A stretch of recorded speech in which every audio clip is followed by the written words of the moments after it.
দেশের বাজারে আরেক দফা স্বর্ণের দাম কমানোর সিদ্ধান্ত নিয়েছে বাংলাদেশ জুয়েলার্স অ্যাসোসিয়েশন বাজুস। এবার ভরিতে ৩,২৬৬ টাকা কমিয়ে ২২ ক্যারেটের এক ভরি স্বর্ণের দাম ২,৪৬,৯২৭ টাকা নির্ধারণ করেছে সংগঠনটি। বৃহস্পতিবার সকালে এক বিজ্ঞপ্তিতে এ তথ্য জানিয়েছে বাজুস।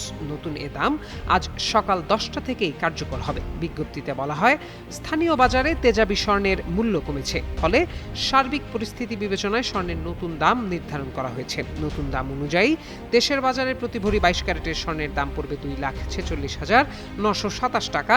এছাড়া ২১ ক্যারেটের প্রতি ভরি ২,৩৫,৬৭১ টাকা, ১৮ ক্যারেটের প্রতি ভরি ২,০২,০২০ টাকা এবং সনাতন পদ্ধতির প্রতি ভরি স্বর্ণের দাম ১,৬৪,৫২১ টাকা নির্ধারণ করা হয়েছে।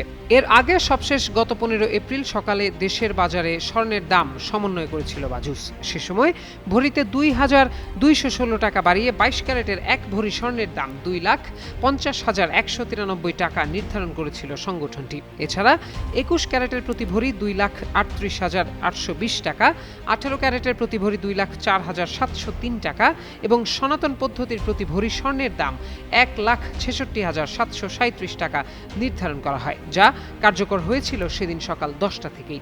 এ নিয়ে চলতি বছর এখন পর্যন্ত দেশের বাজারে ৫৬ বার সমন্বয় করা হয়েছে স্বর্ণের দাম, যেখানে দাম ৩২ দফা বাড়ানো হয়েছে, কমানো হয়েছে ২৪ দফা। আর গত ২০২৫ সালে দেশের বাজারে মোট ৯৩ বার স্বর্ণের দাম সমন্বয় করা হয়েছিল, যেখানে ৬৪ বার দাম বাড়ানো হয় আর কমানো হয় ২৯ বার।